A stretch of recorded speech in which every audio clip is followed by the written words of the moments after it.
Maybe. Hello, and welcome to Chit Chat Live for the week of May 30th, 2016. This week we will be talking about Genealogy Roadshow Season 3, Episode 3, when we're in Houston, Texas. And we seem to have the whole crew with us again this week. How are you tonight, ladies? Doing good. Hello. Fantastic. Hello. I figured that was the easiest way to introduce everybody because we have the regular gang with us tonight. We have Sherry and Jen and Melissa and Terry and Val going down the row. So, ladies, how are we all doing this evening? Doing good. Good. Bloodshot eyes from looking at the computer all day and watching the live stream from a conference, and it's like, that's why the camera's far away. Can't blame you. So everybody watched the episode from Houston this week, I assume, yes? Yes. About half an hour ago. Oh. But at least you saw it, Jen. That's what's important. And the ink isn't even dry on your notes yet, right, Jen? Yeah. Oh, too funny. So, well, why don't we go ahead and dive on in unless anybody has any other genealogy tidbits they want to make sure that we put out this week. Any genealogy announcements before we dive into Roadshow? You know, Ancestry released those Indiana Vital Records. I know. That's right. It was exciting for all of us Hoosiers out there. It was very, very exciting week in Ancestry. I spent most of last night, after I was done with the webinar I presented for the Ontario Genealogical Society, where I was talking about newspapers. As soon as I got off there, I'm like, I have to go and check out Ancestry and check out these new records that they have available. And so I started downloading like crazy all these death certificates for pretty much every generation I could think of, and it was pretty cool. Like a lot of them, there were new things that I learned about, how they had passed, or of course the interesting misspellings and so forth that you always see. Yes. But it was good, and I found out, and growing up.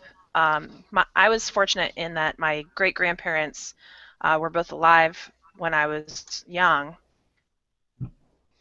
and apparently in 1981, and so had my grandfather on my mom's side in that same year. In my mind, they were like years apart.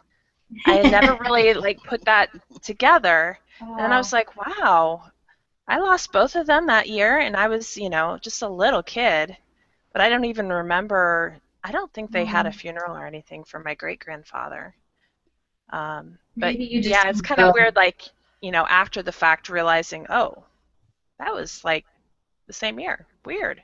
Yeah, that's on my to-do list for this weekend. I actually went out this afternoon to try to do a little bit of research, and I got errors on Ancestry. So I'm just going to say that they were overloaded. Probably. Yeah. The one thing to keep in mind is all of the women, no matter if they have their maiden name listed, at least in the birth records, they're all under the husband's name, even if they're not married. That's I just want to few say, records that I put corrections in for. What were you saying, Melissa? I was just going to say I'm just really depressed because I have no one who was born or died in Indiana. What about marriages? No marriages either. I think my family avoided them like that state like the plague or something. I'm being all down and depressed because one of my clients, I had a ball working with Indiana records. In fact, that one particular year, I went to Allen County Library, in Fort Wayne to do research for this client. Well, then she retired and wanted to do her own. So now I need to pass on to her to let her know that this new database, because she's maybe not in touch with, what's going on currently. And it's like, I don't want to tell her. Maybe I'll just go look it up myself. That's funny. So, Catherine, if you're watching, you know. This is your warning. Yeah. Well, ladies, why don't we jump into Roadshow, because I know we all watched it and were, of course, enthralled with it once again. It was an excellent episode, I thought. Very good episode. It was good. I loved the First Lady, Helen. She was so funny. She was so into that, wanting to be a part of Texas history, and she was. But the fact that she was reenactments, and I just loved her personality. Mm-hmm. Very, very large personality.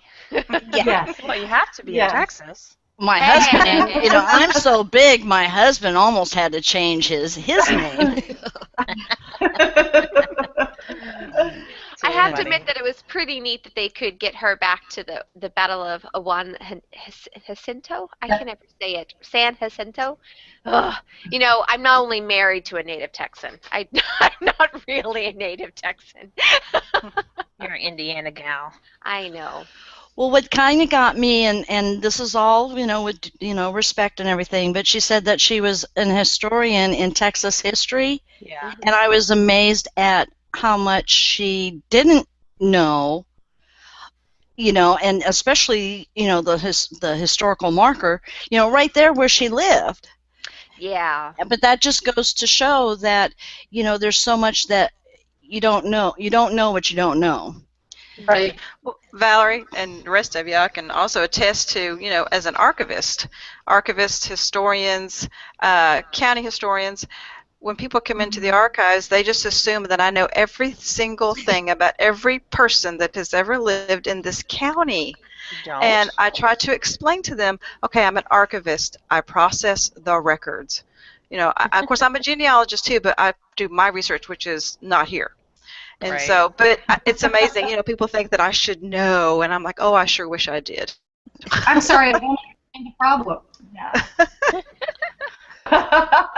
What do you mean you don't know my people? I know, exactly. Well, I will give that. I will say that the lady did mention that her father had passed, and she really hadn't been interested in her family then. Mm-hmm. So that was a key I'm comment. sure that was a big part of it.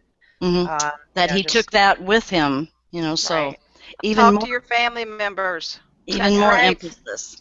Mm-hmm.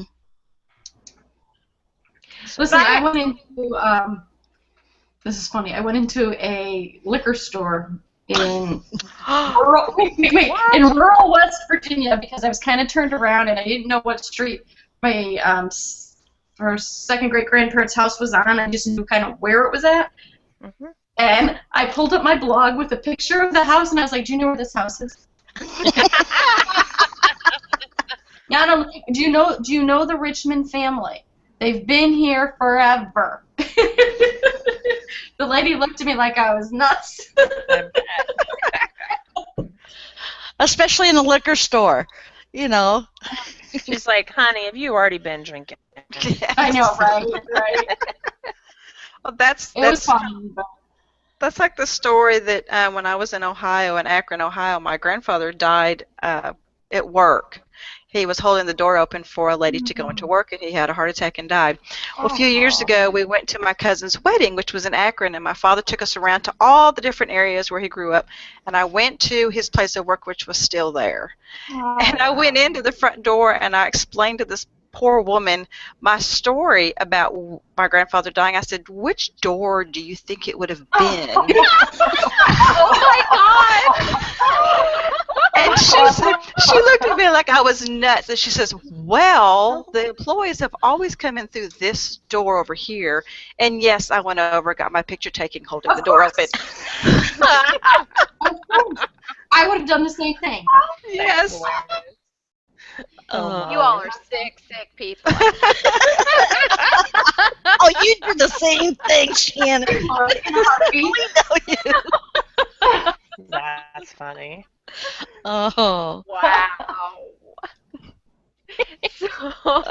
So what was the next story? Valerie, you have the itinerary. I know you do. Yes, she does. That was Dorian Harrison, with Kenyatta, and he wanted to know if his slave ancestors served in the Confederate Army like he had been told story after story. Right. That was an interesting story. It really was. And I liked the way that they were able to use pension records. That was the pension records one, right? Yeah. To prove relationship. That was very well done. Yes. Well, I have a quite big question on that, and maybe they said it. I went back 2 or 3 times. Whose pension record was it? His brother's, if I remember correctly. Right. His brothers. Okay. Because I kind of missed that. And I thought, well, whose pension record is this? Yeah, because it says the letter was written by James, and it says he referenced his brother Sidney. Well, I understand that, but they never. I just assumed it was his brother's, but I wondered if that was a letter that was in someone else's pension record. You know what I'm saying? I could have sworn they said that we found.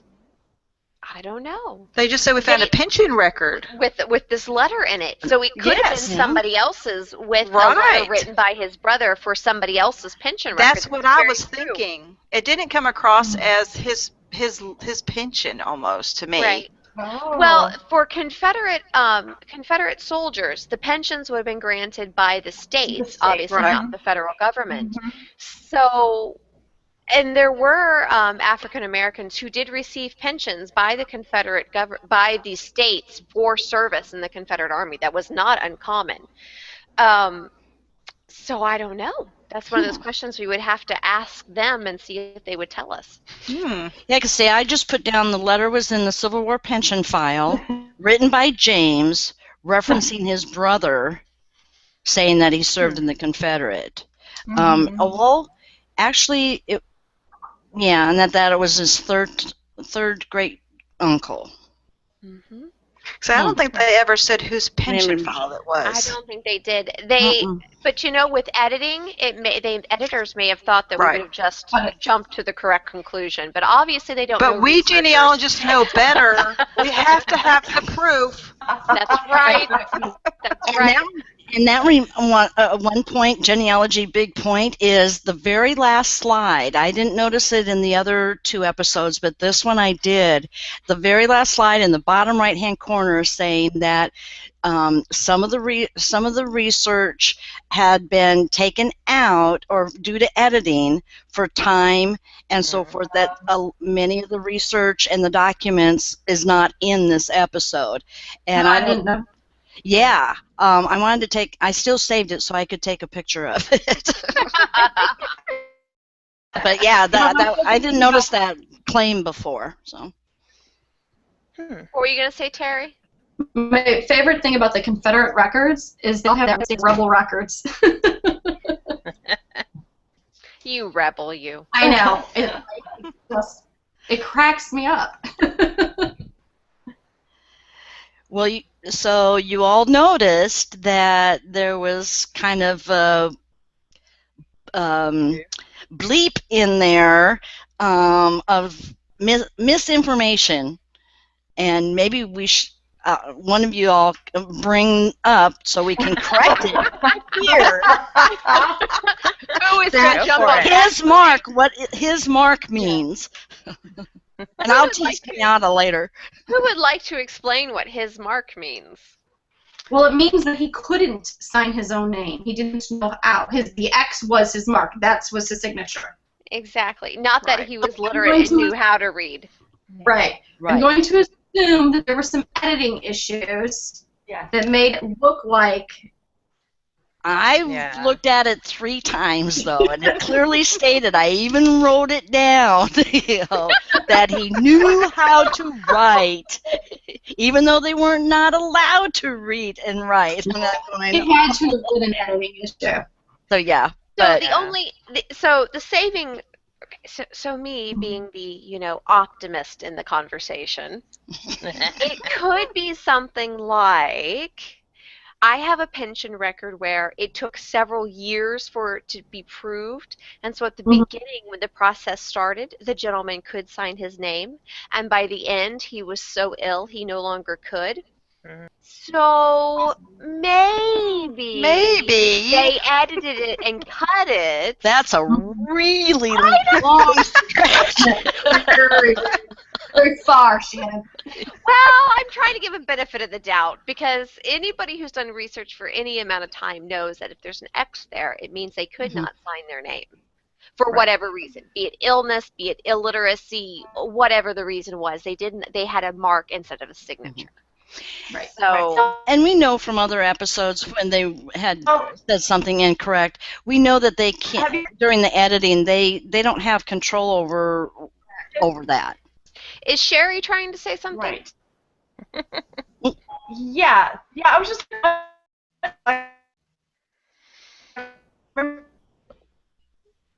Sherry, is she breaking up for everybody else too? Yeah. Yes.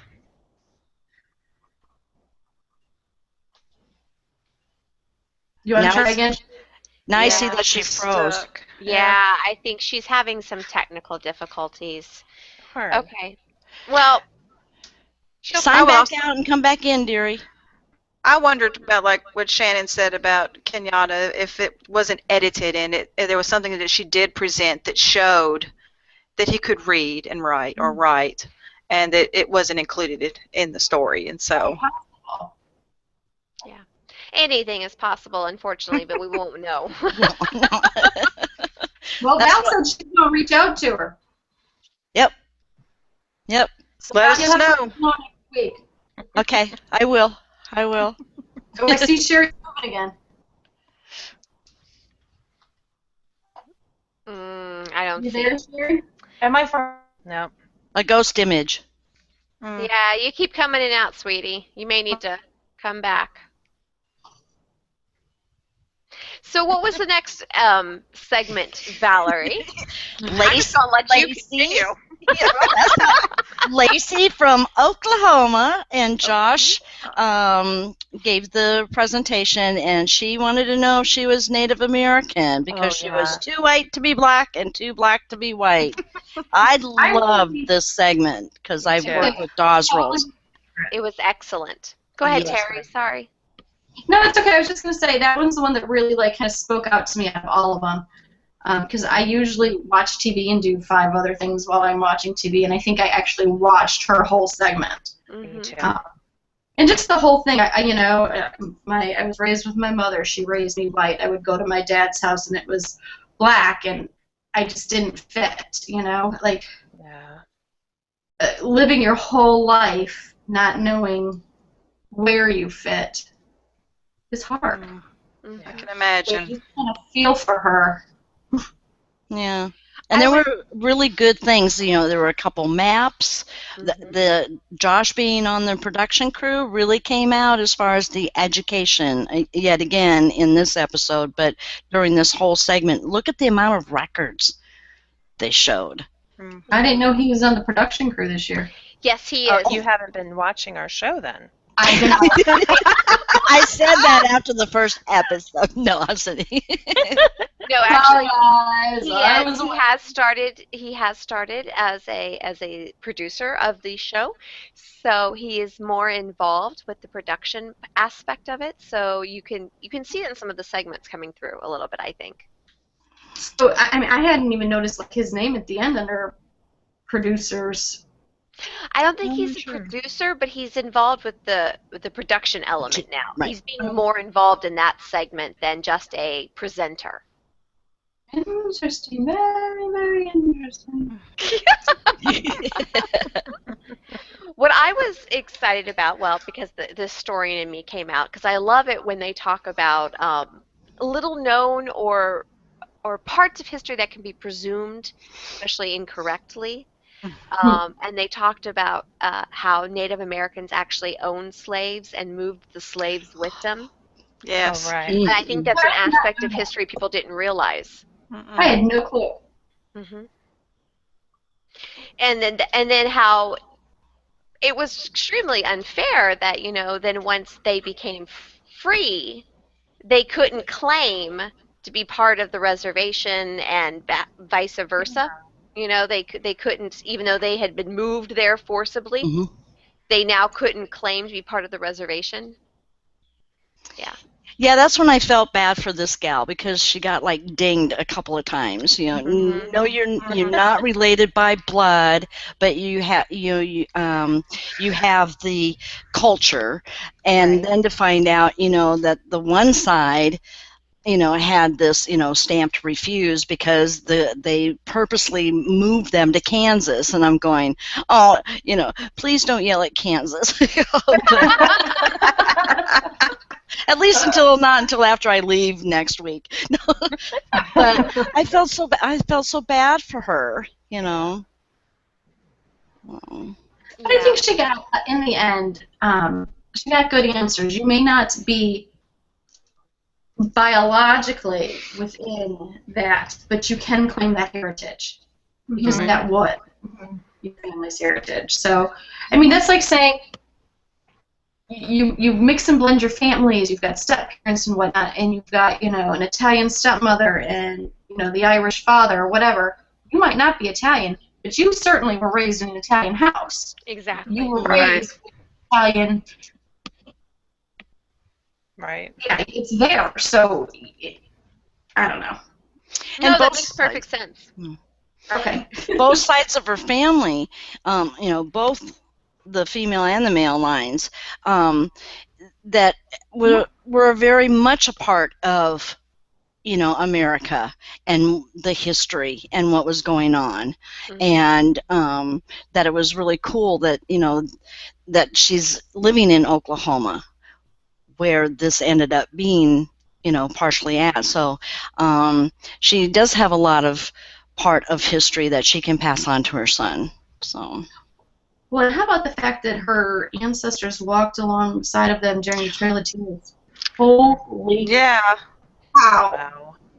So that's dedication. That is, something bigger than what I probably could have done, but I mean, I don't know if any of you have read any of the books on any of that, but we've read a few. We went to South Dakota many years ago and went down to the reservation. Oh, yeah? And actually sat and talked to a Native American woman for, it seemed like hours.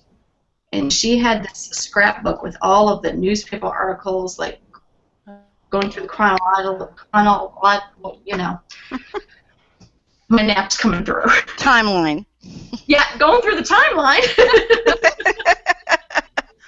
Just everything that happened, and it was just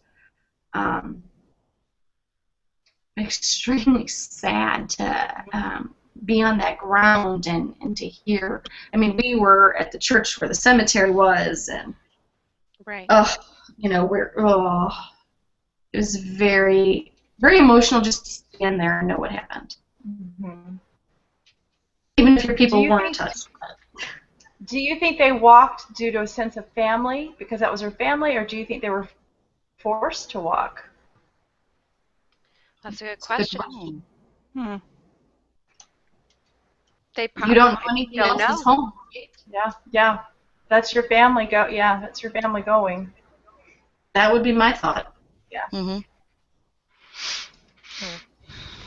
Oh, before we all start crying, Valerie.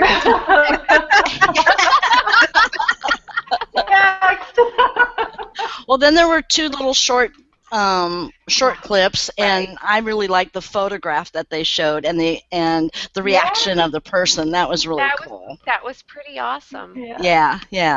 But the next segment was Kalina with Kenyatta, and she was finding out if her great-great-grandfather escaped from Andersonville.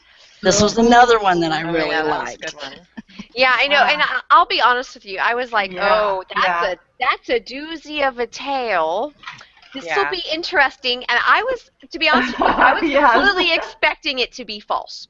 Me too. I was like, oh, that's a great story. It can't be true.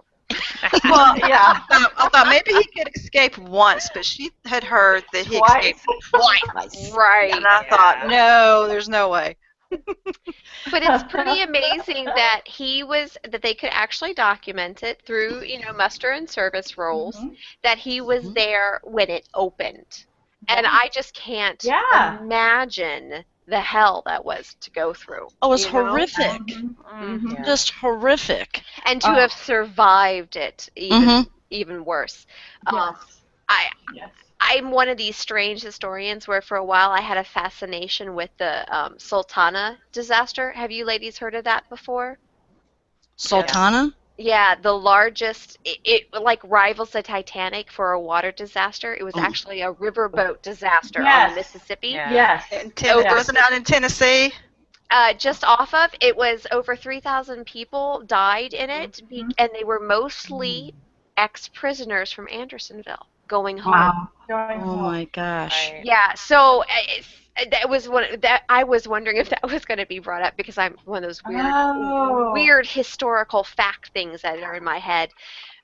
Because I mean, people who went to Andersonville and actually survived that, and then some of them actually died there. But and he was lucky in that it sounded like he was paroled to or in a prisoner exchange. Yeah. Well, because I didn't know anybody was paroled from there, so it must have been a prisoner exchange.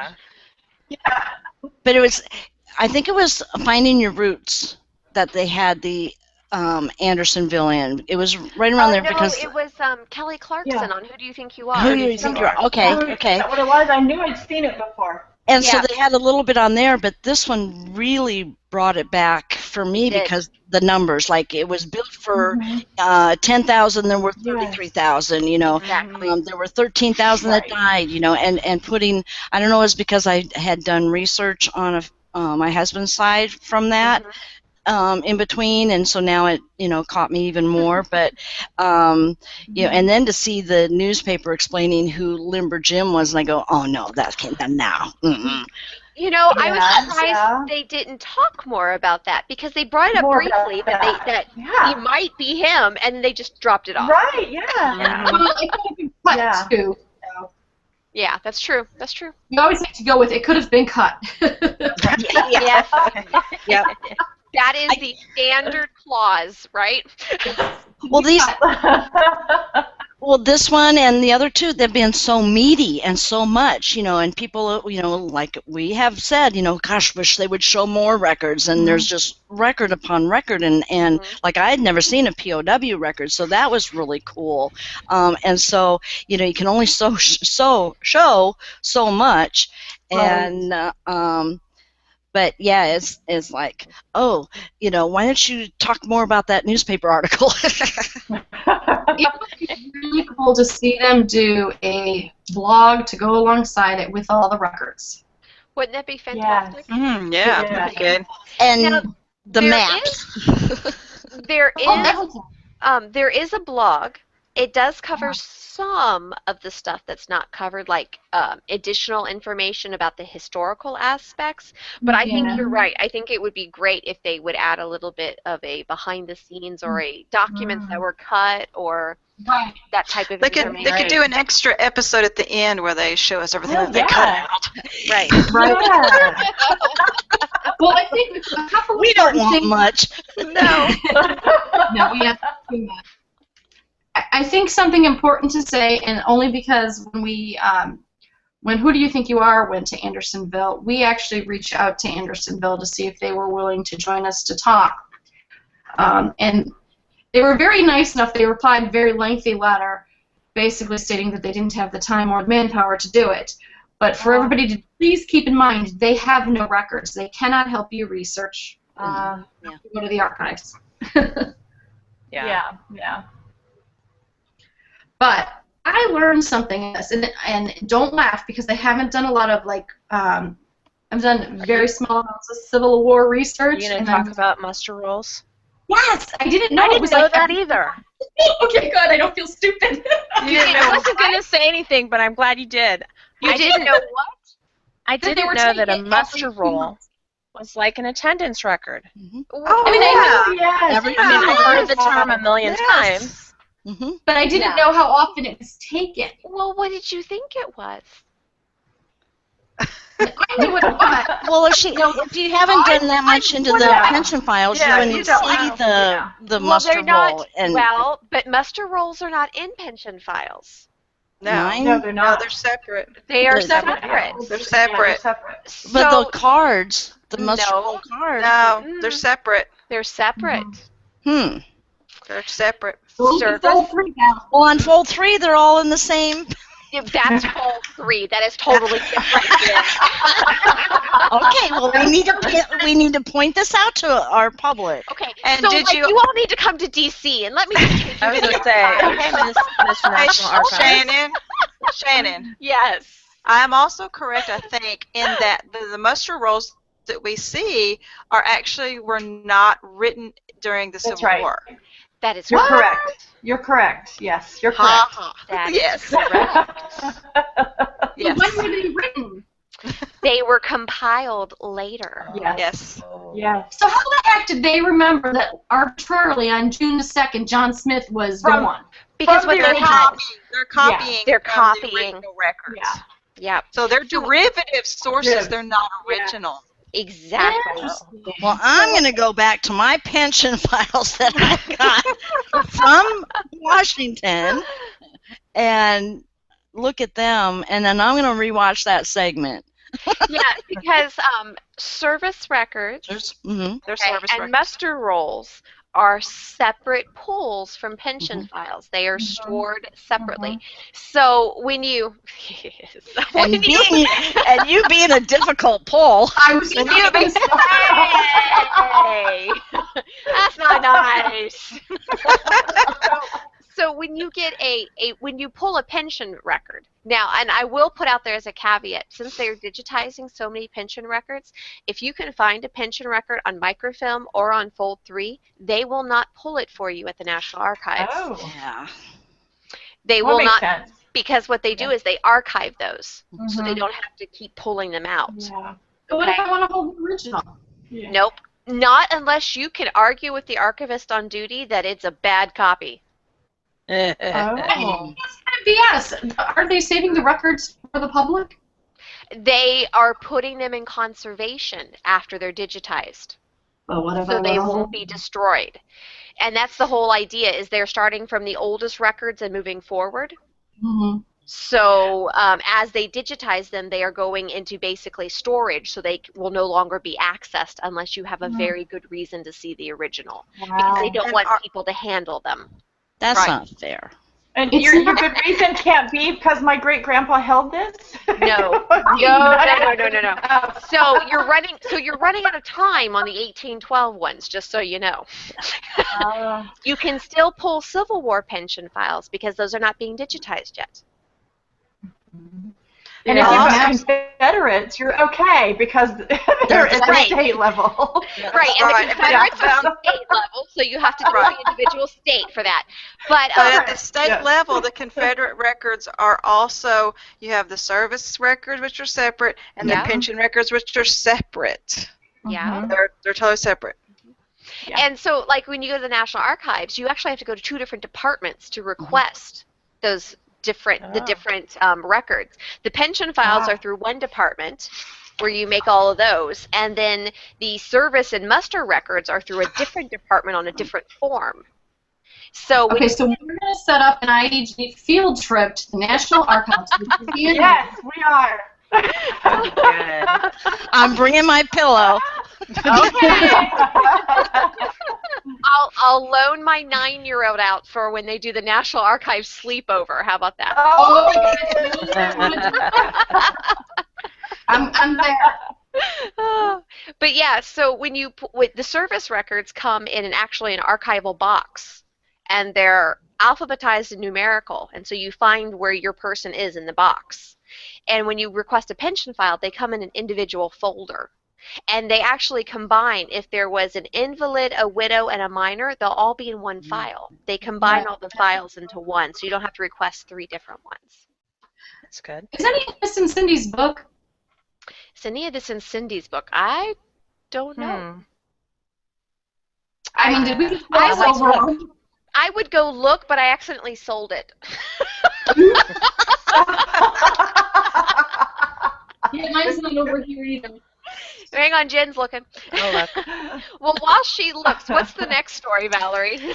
The next one was with Mark and Josh, and did the military play an important role, Revolutionary War and War of 1812? It's like, oh my gosh, the third great-grandfather serving in both? Did I get that right? Well, I think. was fourth great grandfather was a drummer boy. They found that out. Okay. Yeah, wasn't he like 14, 15? He was, He was young. Yeah. Poor Jen, she's over there looking for the book now. Yeah, so he was a drummer boy in the Revolution, and then was it him that served again in 1812, or was it his son that served in 1812?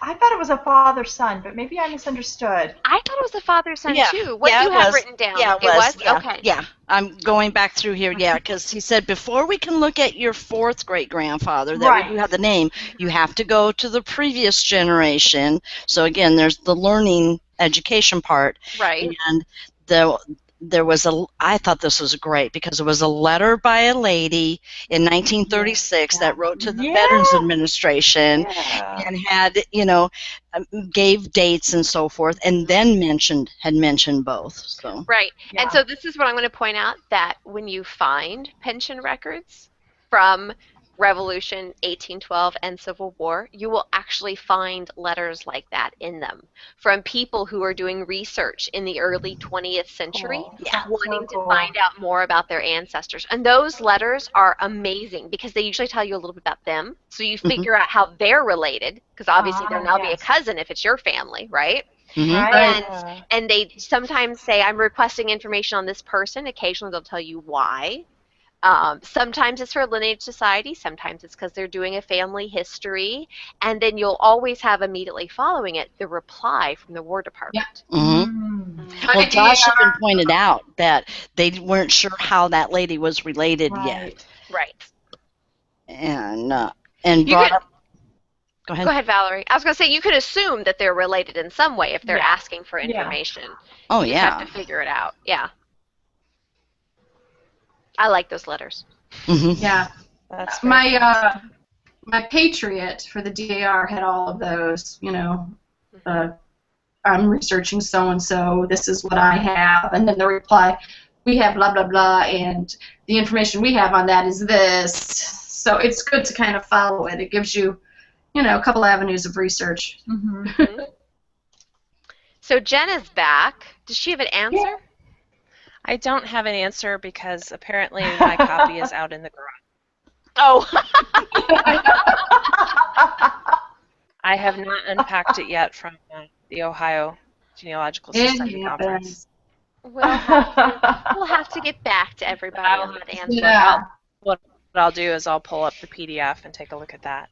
Oh, okay. She can do that on her computer. Well, yeah. You could too if you wanted to. I'm not jinxing my internet connection. No, I'm not doing it now right now. Well, I'm not going to do it PDF and I'm right now. anything. Actually. So any other comments on the Revolutionary War 1812 episode before we move on to the next one? Well, what I did like was the report of the official journal of the House of Representatives, and that and to bring it out, because I didn't really realize that was read on the floor. You could just see Josh's eyes get as big as saucers. I just thought it was great. He was the pension. So I want to point out that to people, in case they don't know this, that a lot of that research you can do, some of those private records, particularly for people who were receiving pensions from the Rev War in 1812, you can find that information on Google Books, because all of the laws and the minutes from the congressional floor are on Google Books. So if you put in your ancestor's name, sometimes you can get records like that. Interesting. There was one of my ancestresses, yeah, I guess that's what you can call. Her name was Bathsheba Harper. I love the name Bathsheba. Bathsheba Harper. I have a Bathsheba LeBrock. So her father was in the Revolutionary.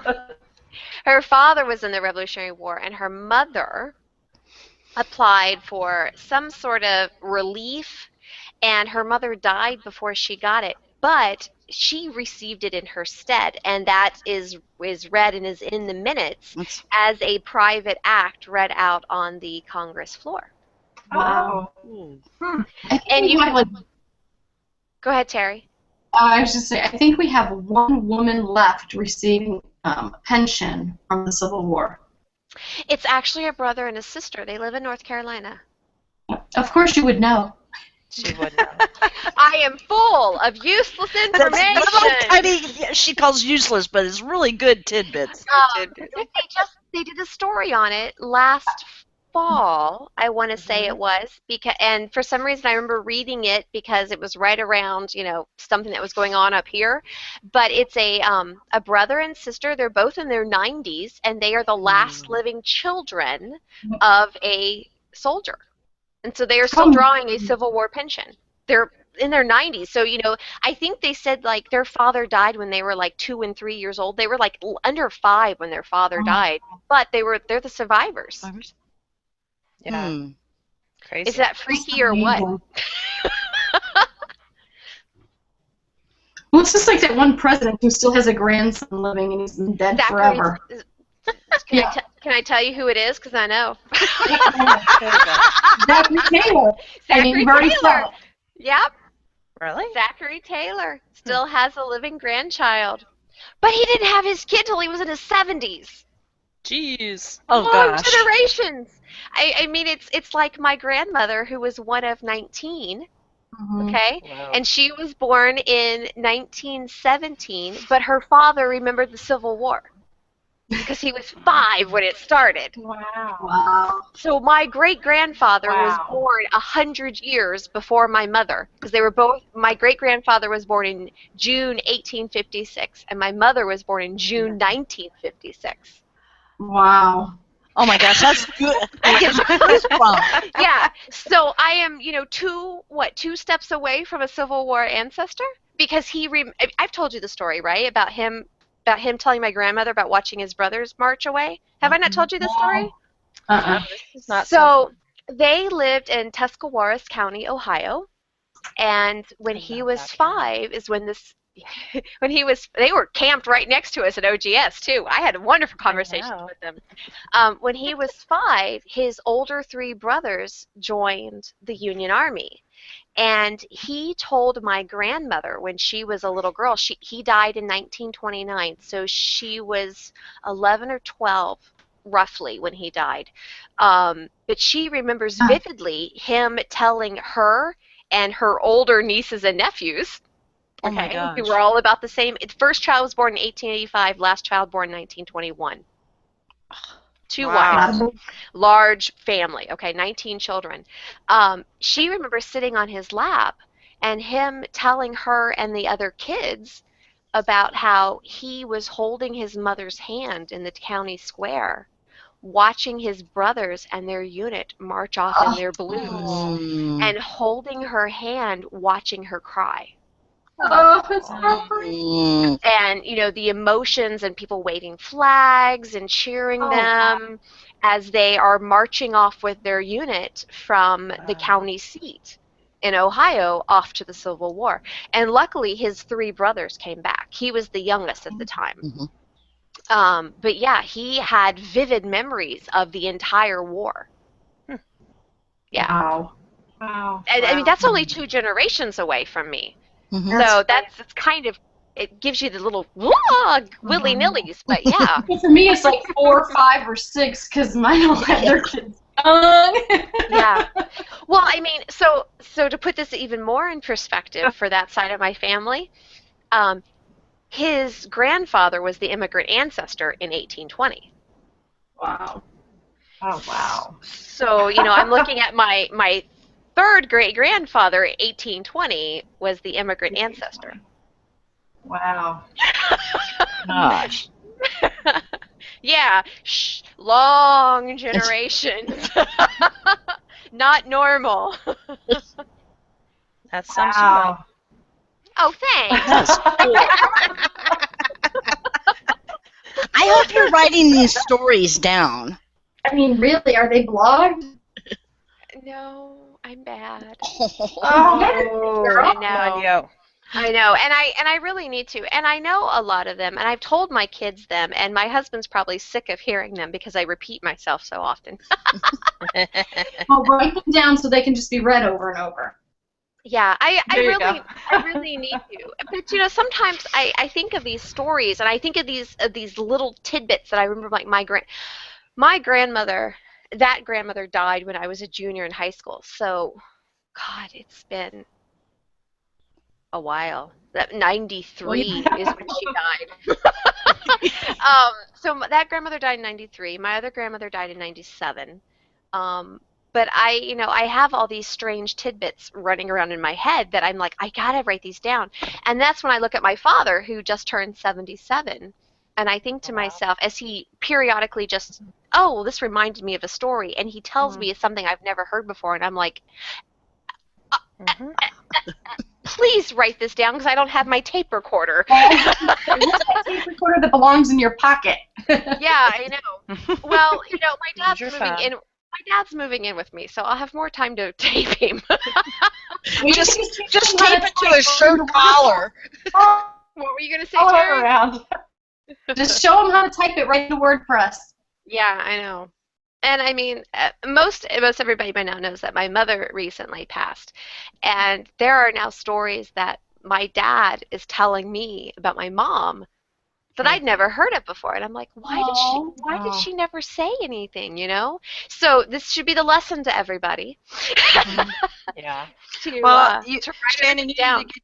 you need to get you a police body cam, and you need to wear it around the house. A GoPro camera. Or a GoPro camera. Okay, so this is okay. So we're getting off track, which is what we are horribly good at. But I'll just tell you this one more little story. So when I was in high school, my grandmother, my mother's mother, who is the woman whose father told her about the Civil War, that's my mother's side of the family. She lived with us for several years. My grandmother had breast cancer and ultimately died from complications dealing with her breast cancer in her mid-70s. But she lived the last 3 years or so of her life with us, which is why I'm always an advocate of multi-generational families, because I think it's an excellent thing for kids. And my mother at the time was a resident, so she was never home. She was doing her residency in orthopedic surgery, so I saw her, you know, once every 3 or 4 weeks.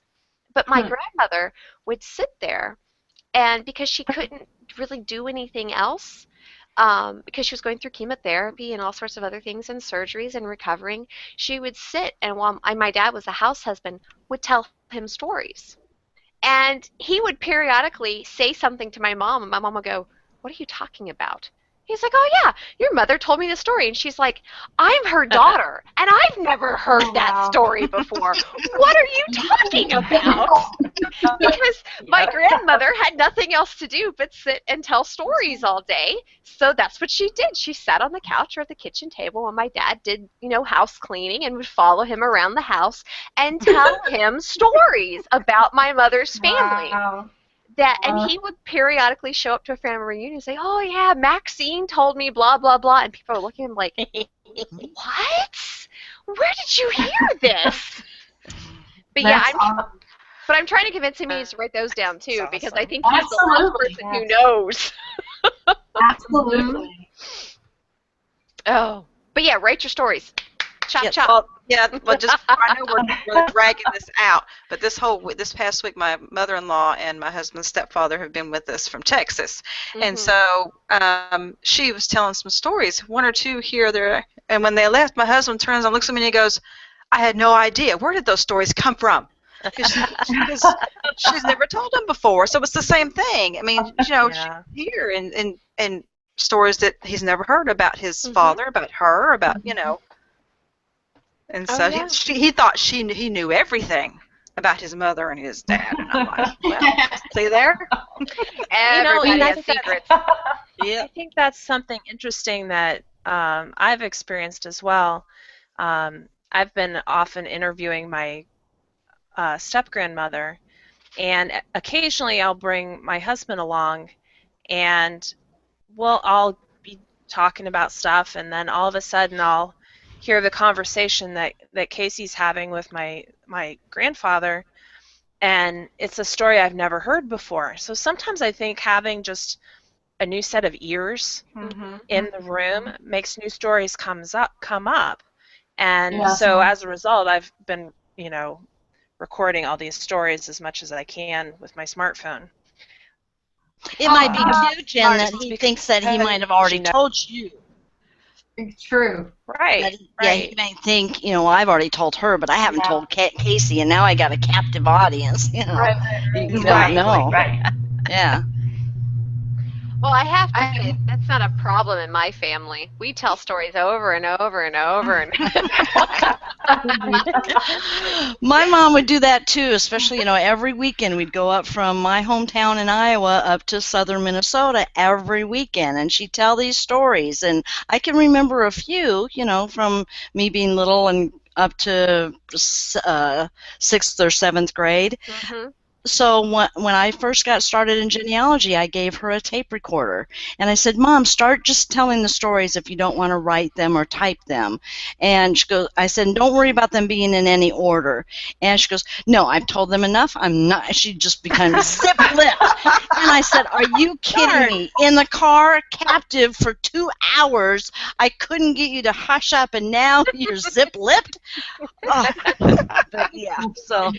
Anyway, so I'm trying to write those kind of things too, and what I'm doing is I'm putting them in each person's notes in my genealogy database. So, good. But anyway, go ahead, Terry. Before you cut us off, Shannon.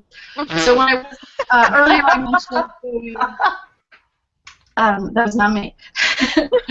I mentioned going to West Virginia, and I was looking for the house. When we found the house, we were outside, and a cousin pulled up and kind of probably wanted to know what the heck we were doing there looking at this old empty house. And when I told him who I was and how we were related, he invited us back up into his house. Called his mother, she came over. Called his uncle, he came over with his wife. And we all sat there, and they're telling me all these stories about my second great-grandfather who died in 1958. Oh, wow. Now, his mother, mind you, was my grandfather's first cousin. My grandfather came off of their first son, and she came off at the end of the line. So her children were my grandfather's kids' age. So the generations they're off. So this cousin whose house I was in was my mother's generation, but he was my age. So it was kind of cool. And he had all these stories about John, who had lived, this was his house that was, 2 houses away. And when Al and I pulled away, we're like, I need to go back with a video camera. I need to go back and interview every last person. Because the land was family land, and John and Nettie divided that land amongst their children. Many of their descendants still live there. So, I need to go back and do that. Second thing, when you're talking about not knowing the stories, we were just recently in Florida visiting my mother, and Al says to me, did you know Russ, who's my stepfather, did you know he cooked in the Army? I said, no, I had no clue. I knew he was in the Army. I didn't know what he did. Captive audience. Somebody that doesn't know anything, and they're going to tell you more. So now I'm like, okay, so now I got to go visit all these people that I know that were in the service, and I'm not gonna lie, I have my list. So make your list, people, and go and visit these people while you can. Very true. There you go. I have to say what I'm doing is, and I don't know where I got this idea from, but my husband is encouraging me to go through with it. Is my mother's memorial service is coming up, and I actually wrote out we actually have a family email list because I started it 10 years ago, and I asked them if they couldn't attend the service and the afterwards, the wake, if they would be interested in sharing stories. And I'm going to have a box at my mother's service for anyone who wanted to share a story about my mother, because I'm an only child, and my youngest child is 9. And I thought it would be great for my kids as they get older to know more about who their grandmother was, since they obviously won't have that interaction with them. And so far, I've received a lot of really good response from my mother's cousins. Wonderful. So, makes me want to cry. Oh, good.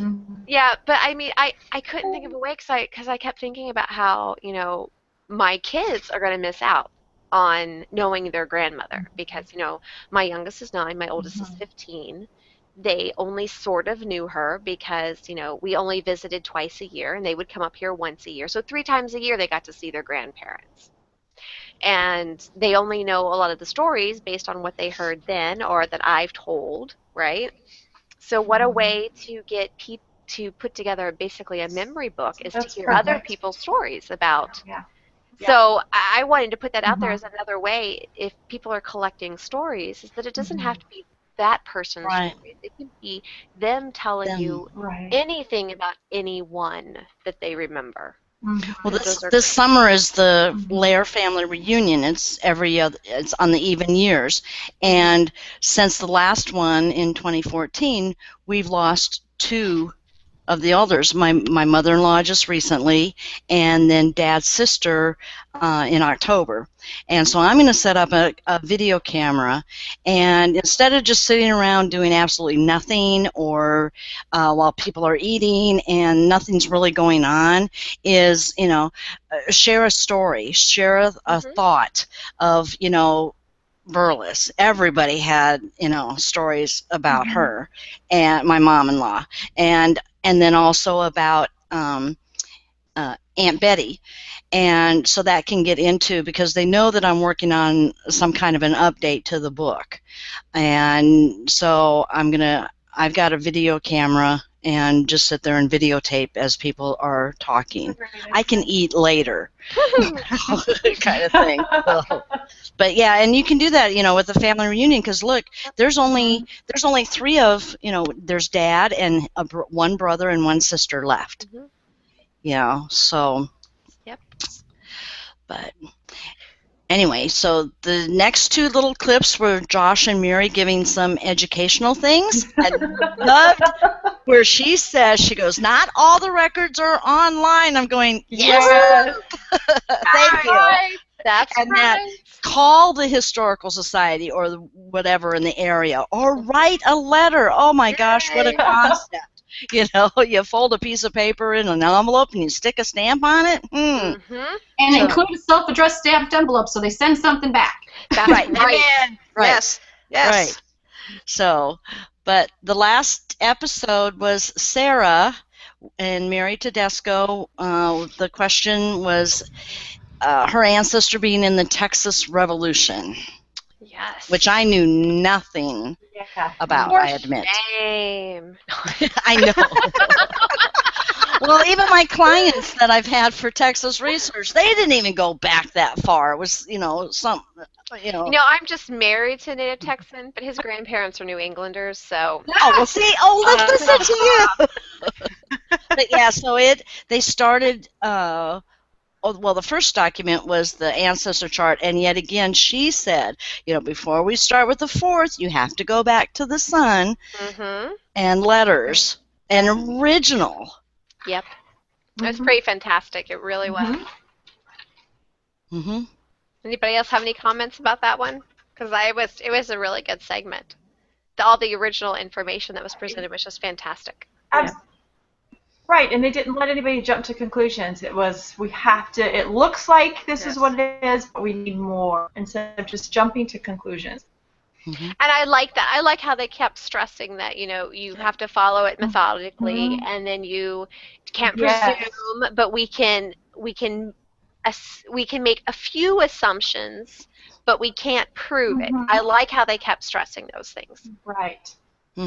Right. And how there was in the pension file that a letter, and it clearly said my father, and listed the name on the statute, and it's like, oh, I want to go see that statute. Right. That's right. And went on to say, and you know, that's firsthand account in an original letter. It is. So yeah, that was exciting. And then about the land grant, and again, it's so many different types of records, showing in the episode. And this one, I was taking notes like crazy just to learn more about it. Mm-hmm. But yeah, and that I wrote down on my notes, bingo, the 1849 land donation record, where the first line written was their question. He served in the battle. And I'm going, oh, yeah, oh, yeah. It's fantastic when you find things like that, isn't it? It is. Well, we get I get so excited to see these people getting these kind of things. Right. It just tells you what's out there for you if you look in the right places. Mm-hmm. Exactly. Right. And you take your time to learn about what records are available and what history is there, and look at the social history and figure out what your ancestor could have created in their wake. I know that they listed at the end, but I really wish, and it takes time, I know, but I wish that like Josh and Kenyatta and Mary would say, when they show a document, especially an unusual, like an original record or something that isn't online, well, we found this at this archives. Or the reason I say that is because a lot of times the viewers may not know that, first of all, that it's not online. But if they tell where they found them, maybe that will encourage people to go to those places and find their own records. And if they can't write them, I mean, the people that they have a good team of people doing research. Mm-hmm. Many that I believe probably all of us are friends with. Yeah. Mm-hmm. Can you just write a blog post and get it to them? This is where I found this. This is where I found that. Well, the same 5 researchers on the team were on this episode as the other 2. Mm-hmm. So it's the same 5. And I think it will be for the rest of the season, however many episodes there are. I think it's just, that's the group, and that's it. But remember what Shannon told us last week, that she wasn't here last week, and obviously didn't watch. Yeah, where Mary said that they cannot disclose how many hours. They can't disclose certain things about the segments, or maybe they can't say, we found this at, kind of thing. That's what you see in the credits. So all we can do is, like, I haven't erased that episode yet because I wanted to watch it again. Plus, there were 8 or 9 frames of archives, Melissa. Yes, there were. I look at those. Yeah, and but we can only encourage people to look at those. What archives were listed, so that on this segment you can refer to such and such a place, kind of thing. Right. Interesting. That is interesting. I will have to go back and watch these. Well, you've been kind of busy. All right, ladies. We are at over an hour. Oh my gosh, we talk a lot. It's so much fun. I know. But I learned so much from Shannon and all her information. That's right. Exactly, Shannon. Wait till my dad moves in. I'll sick him on you. We're looking forward to Dad joining us. Oh, dear. Yeah, we are. But is there anything that we missed before we sign off for this evening? No. I'm excited. The next one's in Boston. That should be interesting. Well, actually, there were 3, and then there's going to be a best of our favorite shows episode, and then 3 more. So next week should be the favorite stories episode. Oh. So the clip show will be next week. And then they're going to go Boston, Providence, and LA for the last 3. Interesting. Cool. So on that note, everybody, thank you for joining us this evening. We greatly appreciate you listening to us for the last hour as we talk about our favorite aspects of the show and our lives. And we will see everybody next week for another edition of Chit Chat Live with the In-Depth Genealogist. And don't forget, if you have any comments, questions, concerns, or just want to talk to us, please feel free to tweet us, follow us on Facebook, send us an email, or just comment on the YouTube channel below. And on that note, we will see you next week. And don't forget to go in depth with all of your ancestors. Bye. Bye.